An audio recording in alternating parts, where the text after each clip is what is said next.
Whoops, I hit the wrong button. But we are here nonetheless. We are Do you here. want to cue the music? Here's the button. Boom.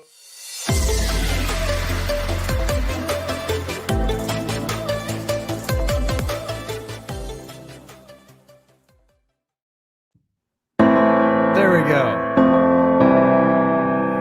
Welcome to the Palmer and Holsclaw show.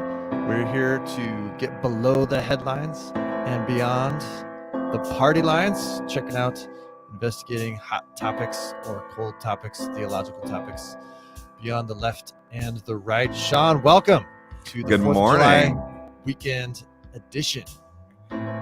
Good morning. Welcome to you. It's good to see you on the technical holiday for 4th of July. At least it is.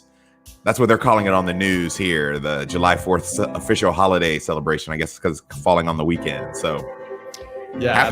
what do you say? Like Happy America? Is that right? Is that what we should say? Merry 4th, Happy 4th, Independence Day.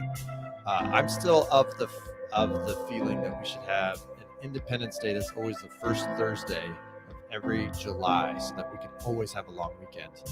Because like the 4th of July that land on Wednesdays, those are the worst, right? Right. You have a long weekend, or you can. It's just kind of ruins everything. So, but yes, 4th of July, we are talking about freedom. I'm thinking of Mel Gibson. We're talking about American freedom today, and whether American freedom destroys Christian discipleship. That's kind of a harsh way to put it, but maybe saying something like, do American freedom and gospel Christian freedom, are they the same thing? Is what we're talking about today. But can I share my story, a 4th of July story? Absolutely. Yeah. We were on a trip to Colorado. We were coming back, and we stopped by in Kansas City to visit some friends. And it's happened to be 4th of July weekend. And they said, hey, we have some friends out in the country who are throwing a 4th of July party, and you're welcome to come with us. We're like, okay, that's great, because we're staying with them for 2 days to hang out with them. And they said, hey, and by the way, if you get there early, they're going to have a makeshift gun range, and we'll be shooting guns before the party starts. And I was like, that sounds interesting. Let's do that. I'd never been to any kind of gun range, certainly not just a private one. So we roll around up early, and there is a big house on a big farm, and there's probably like 20 people with their cars with trunks open, and they're just pulling out different weapons from their cars. Wow. And they have computer, and they're doing hardware computer disposal. They're shooting at computers to kind of retire them, along with other appliances and old toilets, and they're just blowing things up. And this it was just wild. So people had giant handguns, semi-automatic guns, and the only person that I had ever known that used guns, growing up in California and then living in Chicagoland for a long time, was a pretty responsible hunting family who they actually had guns to hunt. And so this is my only context for people with guns. And so like an idiot, I walk up to this young guy who has a semi-automatic rifle, and I ask, is that for hunting? You use that for hunting? And he looks at me like an idiot, like I'm an idiot. And he says, no. And then from that moment on, he referred to his gun as his firepower. This is my firepower. And it was just, and the whole time we were there, my wife and I are like, when are the cops going to show up?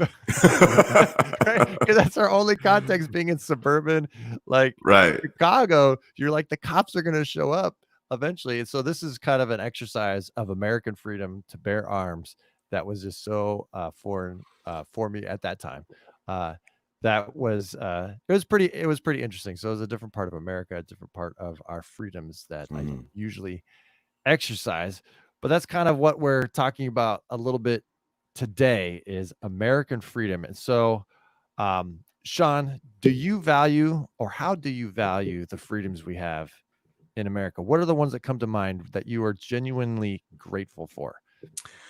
Okay, so the ones that I'm most grateful for is actually freedom of expression and assembly, right? So the idea that this is why, and you know me, Geoff, like I am not interested in, or at least not very interested in language policing. I think they create purity cults on both the right and the left.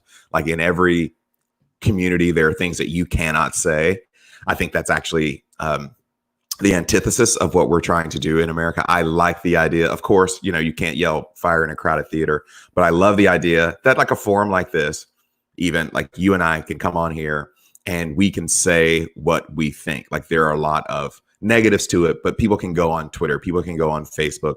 You can give a speech and say what you think because I believe Jesus was right and the mouth speaks from the overflow of the heart. And if you let people talk long enough, they will tell you what they really believe. And though it often is despicable, like at least it gives you an avenue into what you're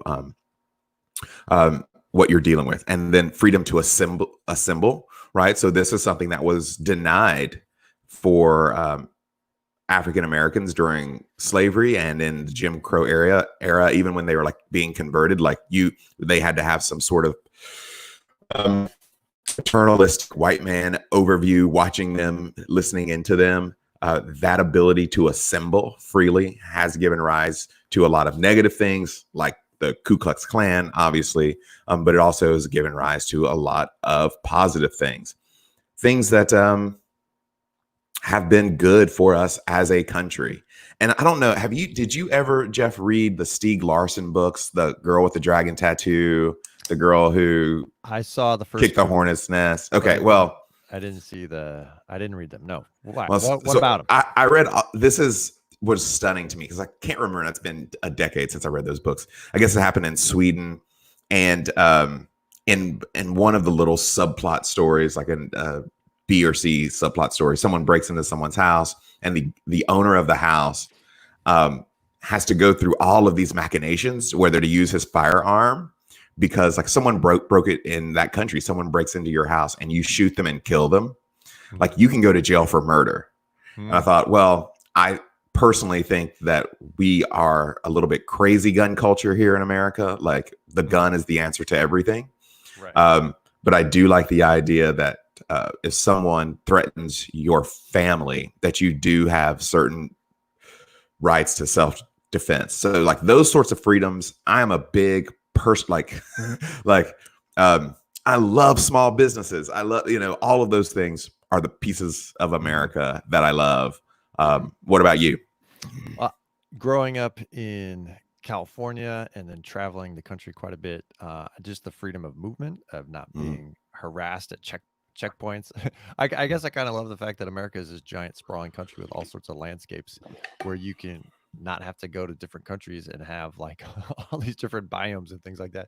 I think religious freedom is important, especially, for people that I know who are to emigrate here from other countries or just suffer under persecution, exclusion because of Christianity or whatever religion they might have. I think the freedoms for, like you said, for business, and certainly we could have a whole different episode about capitalism and those all the ills, that might come with that. But I think the freedom for innovation and things like that.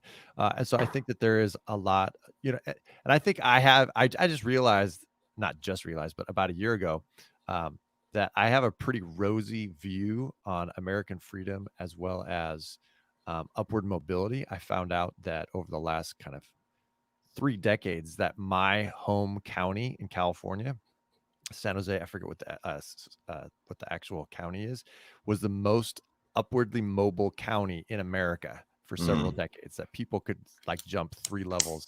And so like I think I have all, and I was raised in the Silicon Valley, so I have a very rosy, so like the Right. sense of just entrenched poverty for multi generations is not a part of, my story. And so I do have a rosy picture. So but I grew up in with a my dad worked for Lockheed Martin, with the defense industry. And so I think a lot of us, especially in the cultures I was raised, value American freedom and the cost of the freedom and the wars and the sacrifices that people, gave to defend, Cold War, hot wars, and then we have the wars in the Middle East and all that. So I think there's a large culture of appreciating freedom in America, especially among American Christians, and a large culture of valuing those who have sacrificed to uh, give us and protect those freedoms. And Yeah. so there is a high value there, which sometimes I get too quickly to sweeping away, Right. or ignoring, or not appreciating. There are two there are two ditches that Americans fall into when we talk about the country and appreciation for its freedom. And one is that it's a country that can do no wrong, right? And on the other side of that road is the ditch where America is always wrong. And all you have to do to get out of those ditches is travel someplace else, because there are tons of countries where most Americans, like most level-headed thinking Americans, there are a ton of countries that you could live in and be just as happy or happier and enjoy nearly the same amount or the same kinds of freedoms. And then there are tons of countries you can go to that would absolutely be horrible. And folks who are like, this is the folks who think like there's nothing comparable to it in the world make a mistake. And folks who devalue those freedoms also make a mistake. So my thing is, like what you said about all the biomes and being able to not leave the country. This is why, I think it's like 80 or 85% of Americans never leave America, is because you don't have to go to another country to get to something. Like you don't have to go to another country to get to the mountains or get to the ocean or, Right. tons of it. Like if you live in Europe, where it's like, oh man, there is no beach here, so we've got to go to another country to get to a beach. But anyway, just to say, I think all that has to be held in perspective. And one of the things we have trouble with is perspective, partly because we're so limited, but partly because we are just sort of tribalized into these beliefs that we don't really hold critically at all. We could spend a whole show on just that. I think that's super important. America is not exceptional in its pursuit of freedoms, and it's not exceptional in its abuse and lack of granting other people the freedoms that it pretends to give to everybody. Right. So countries are screwed up all around the world, and countries do things right all around the world. Well, good. Well, so then, how does, and this is my concern, is that American freedom is, let's just talk about that, because the words freedom show up in the Bible, but are they the same as the American freedom? In Galatians it says, it is for freedom that Christ has set you free. Stand firm then. Do not let yourself be burdened again by the yoke of slavery. Galatians 5:1. John 8:36. So if the Son has set you free, you will be free indeed. And my question that I wonder about is whether, when we see these things and we hear about the defense of American freedom as upholding American rights, whether they're talking about the same thing. And my understanding is that they're not the same thing, and that our discipleship as followers of Christ gets drastically off track when we value American freedoms as if they are gospel freedoms. Mm-hmm. Right. You want me to unpack that, or you got thoughts? No, I would like you, because the image that comes to mind first is you've probably like seen the meme, and that the person who made it was trying to say something good, and it's got like a gun and their Bible. Nothing inherently wrong with either one of those things, or the memes that say things like the only things that have ever died for you are Jesus Christ and the American soldier. Is that kind of what you're getting at? Is that the conflation that you're trying to? That's good. So that second one is really good. But yes, so in the Western kind of legacy of politics, we have this sense of rights, and that our freedoms are secured by the Bill of Rights. And you listed two of those at the very beginning, which is freedom of expression, freedom of the press, and freedom of assembly. And the fourth one, I think there's 5 rights in the first one, but the religious freedom, which is connected to freedom of assembly, right? So these are all rights that we're protected, that we can't be taken, and they're usually granted to individuals. And so you have the freedom to do the things you want to do. And that the government at its best is supposed to protect those freedoms and extend those freedoms, and not hamper or take or steal your freedoms away. And so that's really my freedom. And this is the whole, if we want to talk the whole political philosophy of the West, is that individuals have the freedom and rights, and that governments are supposed to protect those rights.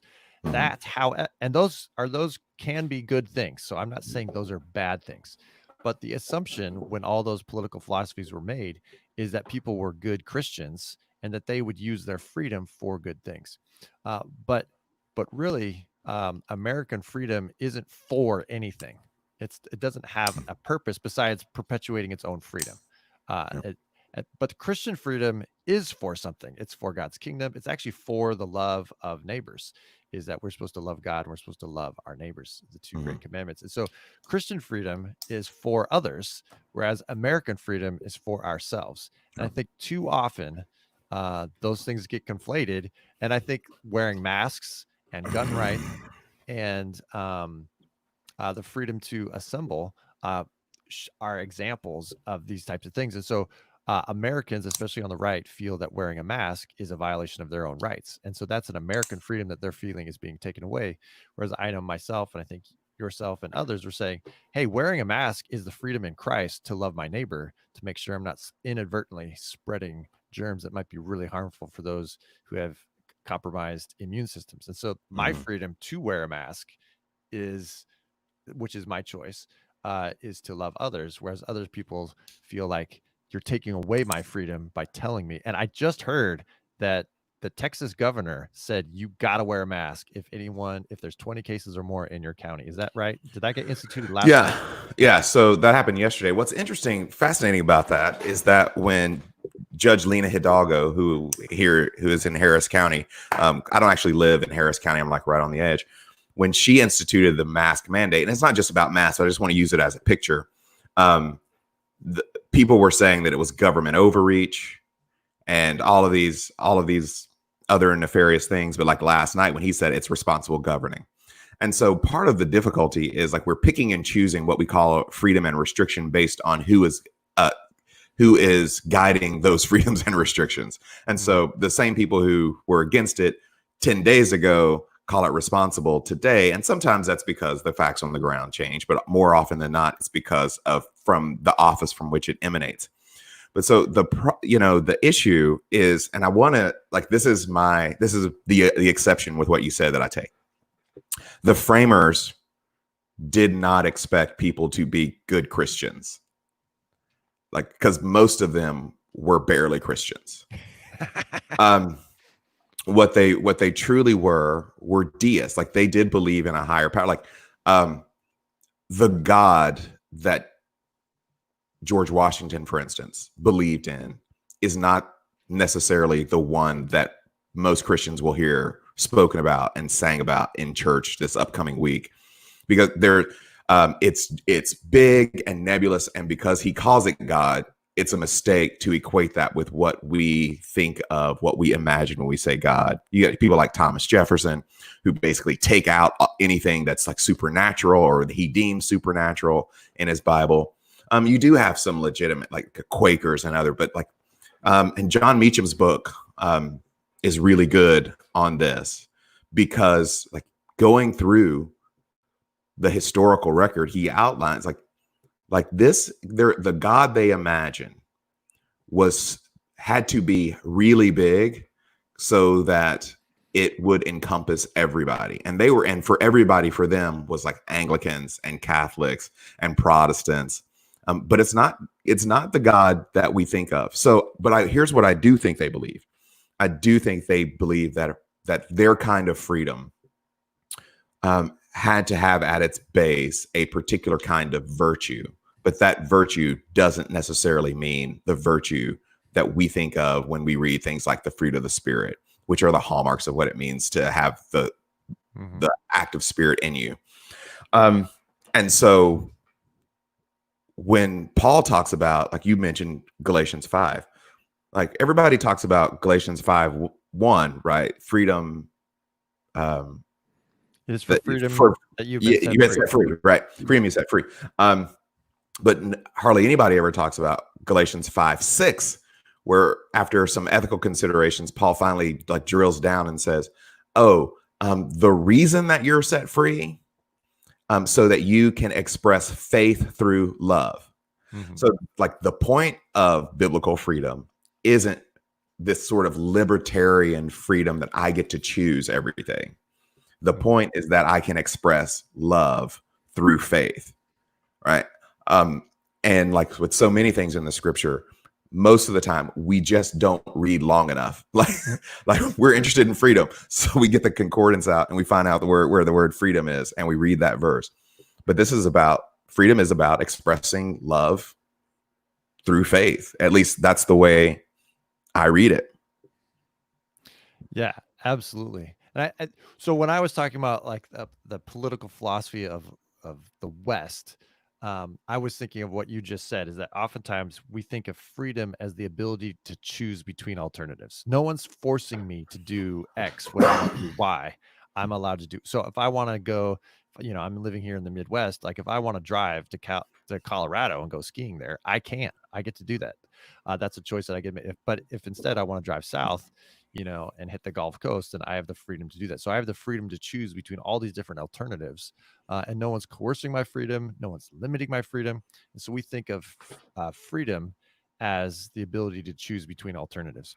Whereas I believe that biblical freedom is always the freedoms to do the good thing. Like we are free not to be bound by the powers of sin and death. We are free not to be bound by the dead letter of the law, but rather we're free to creatively love other people, and that we're not free not to love people. And this is the thing that I think we forget about freedom is Christianity. Like, and this is where Paul, gets into trouble with a lot of people. He says we're slaves to righteousness. We are bond servants to Jesus. We're not free on a certain level. We are bound to Jesus, and so that is my concern sometimes, is for Christians, and this is not just for the right or the left. It's just on different topics. And so Christians on the right will want to emphasize, the freedoms to bear arms, the freedoms to, what are a couple other, but Christians on the left will say, I have freedom of sexuality, sexual expression. I have freedoms of my body, and these types of things. And so people emphasize freedoms of being able to do things. But I think, any type of freedom that is talked about in scripture needs to be tempered by the model we're given, that Paul says in Philippians 2, be like Christ, who, although he had all the rights and privileges of God, he was God. He set those aside, did not consider them to be something to hold on to. His rights and freedoms were not to be held on to, but rather he made himself a slave and even died for others. And Paul says, that's your model. If you have freedom, this is how you practice it. And so I think that is my longing as a pastor, is to say, yeah, you're free. And what are we going to do with that freedom now? And that's usually the question that I feel sometimes gets lost. Okay, that was a big, long sermon. Have you seen the HBO show Westworld?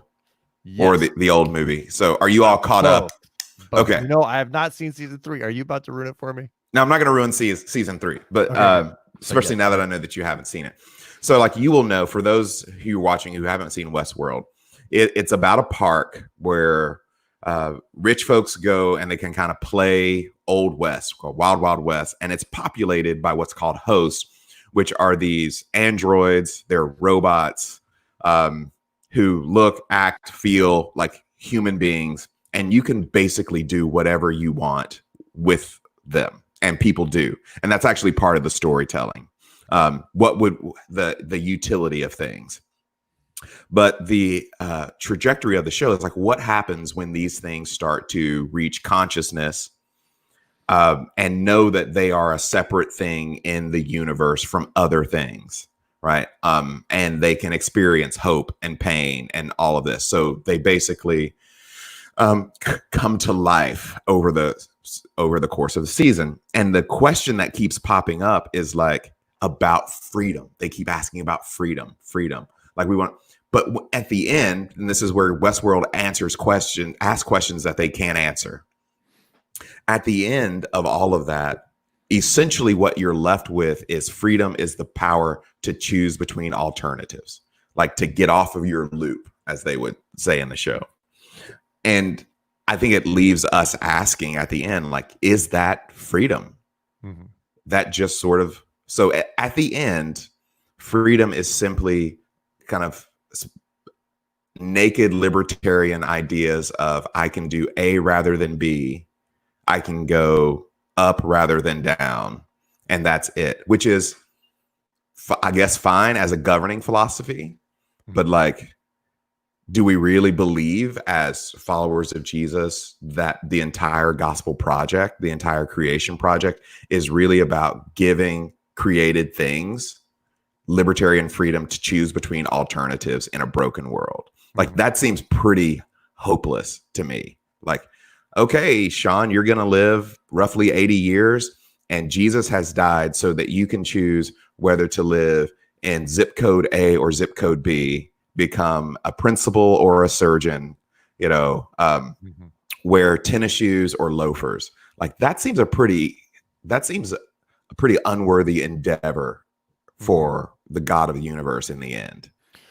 Well, and we could think of it maybe in 3 levels. One is I don't have those freedoms, and the government or a tribal system or some local, militia takes away my freedoms. And I live day to day that way. The second one would be I have these freedoms, and I'm protected by government and local police and military to have those freedoms. That second one is better than the first one. But right. the third highest one would be something like Christian freedom, which is to love and serve God and to care for the well-being of your neighbors. But the reality is, and so that third one is the highest. The second one is better than the first. But all around the world, the truth is that Christians who live in the first one, who are terrorized by tribal societies or oppressive governments, are still able to reach the third level, even though they don't have the second one.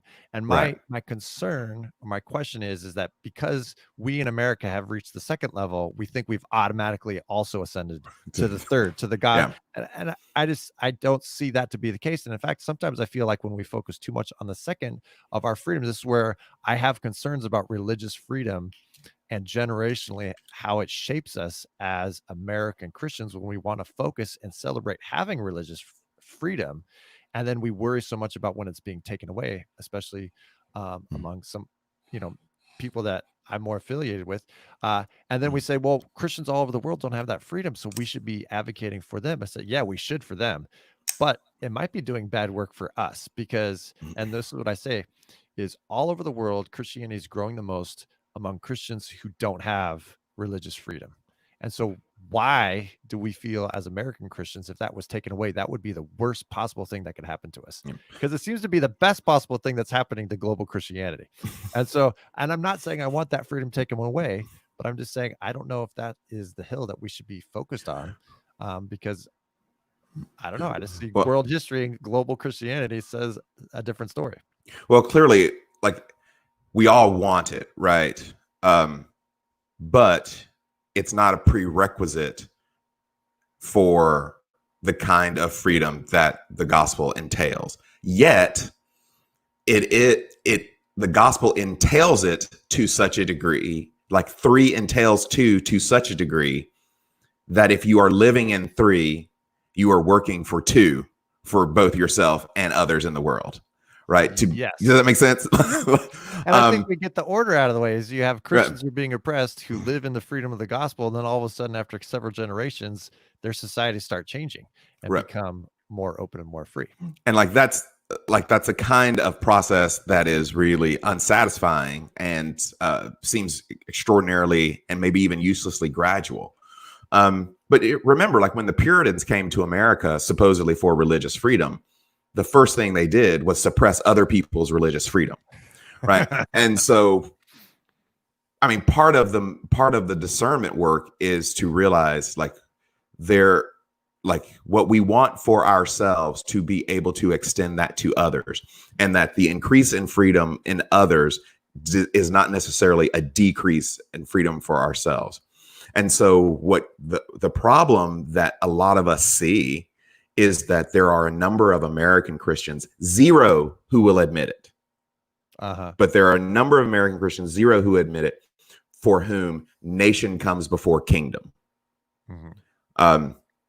And the kingdom is only good insofar as it provides support to their idea of human flourishing in the construct of what they think America is. Does that make sense?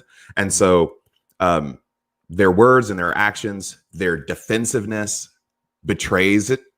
I can't remember who said it. God, it was, but the quote was, the problem with American Christianity is that most American Christians are more American than they are Christian.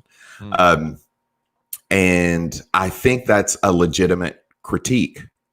What we get twisted about so often aren't things that are kingdom centered, but are America centered. And I don't know whether maybe it's just we have such a high Christology that we be like, hey, Jesus is control of it all. Like we don't have to worry about the kingdom, but we really do have to worry about who's elected to my municipal school board, to the fact that we will behave in unchristian ways about them and toward them. So I don't know what animates all of that. But like, as we said earlier this week, there will be a time, should the Lord tarry, that America will cease to exist. And if that statement creates anxiety inside of you, that's a place that needs exploring, because the kingdom will always exist. Amen. Amen. And maybe that's where we should land the plane for this week. On Monday, we talked about, does God bless America? And then on Wednesday, we talked about what's so bad about nationalism, where we're just talking about, is there an exceptional nature to American Christianity? And then today we're wrapping up with, what is freedom for? And so I feel like we could just spend hours on all these topics. So if you agree, in the comments, please throw them in the comments. We just kind of touched on freedom and power. You have any other last notes there on your sheet before we sign off? No, but this is technically, so everybody focus in, right? This is technically our last show. That's right. True. We only signed verbal contracts for 1 month of doing the Palmer and Holsclaw show. You were right. So we need overwhelming confidence. You need like when that favorite show gets canceled and you just like let loose on Twitter at like Netflix. You need to be doing that toward us, right, Sean? So that's right. Because we're taking next week off, so there won't be shows next week to talk about if we go on, and what we like, what we don't like, what we want to change, what you like, what's useful to you. So that's what that comment section is for. So if we don't hear anything from anybody, I'm going to assume that I can sleep 30 minutes longer on Monday, Wednesday, and Friday. Someone just jumped in though. No. So. Oh yeah, but she's here in Houston. She has access to me all the time. Okay, so I'm taking it out. But not that her voice doesn't matter. It does. But yeah, this is technically the last show. Like I'm gonna opt out. Way to tease. So way to tease. if we don't hear from you, he's renegotiating his contract. All right, that's so true. all that to say, leave us a comment either in the watch party or here. Yeah, excellent. Well, thanks again. Thank you, Sean. It's been fun hanging out these several times a week, and go shoot something or blow something up. Okay. All right. Happy 4th of July. Happy Hamilton Day. We should call this Hamilton Day. Happy Hamilton Day to everybody. Right. So, wait, if it's our last show, you got to go out properly. There we go. Got to go out with the right music. Have a great holiday. Be safe, everybody. And signing off from the Palmer and Holsclaw show. We'll talk to you someday, maybe.